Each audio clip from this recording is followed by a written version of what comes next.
இந்த நாய்க்குட்டிங்களை செவுத்துல அடிச்சு கொண்டால அவளை போய் வீட்டில் எல்லாரும் போய் கேட்டிருக்காங்க, கேஸ் போட போயிருக்காங்க. அவள் சொல்கிறாலாம் என் குழந்தைங்களாம் அலர்ஜி ஆகும், அதனால அடிச்சு கொண்டுன்றாலாம்.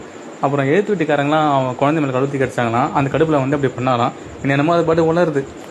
முன்னாடி மேடம் என்ன சொன்னாங்களாம், என்னால் உங்களால் ஒன்றுமே பண்ண முடியாது, நானும் அப்படி எதுனா எப்படினாங்களாம். வீட்டுக்கு போய் கேட்டதும் பிரச்சனை பண்ணதும் பயந்துக்கிட்டு எனக்கு தமிழ் தெரியாது, எனக்கு தமிழ் தெரியா வராதோ அப்படின்ட்டாங்களாம். மேடம் வந்து ஹிந்திக்காரங்க, வடநாட்டிலேருந்து வந்திருக்காங்களாம் இங்கே. அதாவது இதில் என்ன பண்ணாலும் யாரும் கேட்க ஆள் இல்லை, அவ்வளோதான். ஒரு நிமிஷம், நமக்கு 6 அறிவு கடவுள் கொடுத்திருக்காங்கல்ல, 6 அறிவு கொடுத்திருக்கானா இல்லையா? நம்மளாம் மனுஷ பிறவி தானே.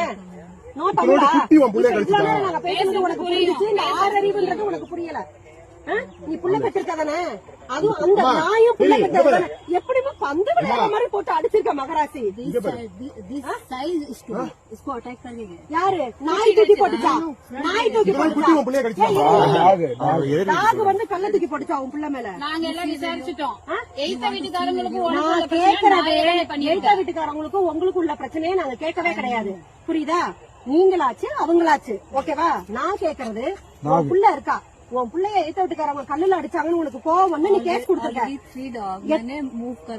ஒரு நிமிஷம் நான் சொல்றத கேளுமா. அப்ப நீ என்ன பண்ணிருக்கணும், அந்த வாயிலா ஜீவனை அதுங்க ரோட்ல தான் பிறக்கும், ரோட்ல தான் வளரும், அதுங்க அங்கதான் இருக்கும். அதை நம்ம ஒண்ணுமே பண்ண முடியாது. ஆனா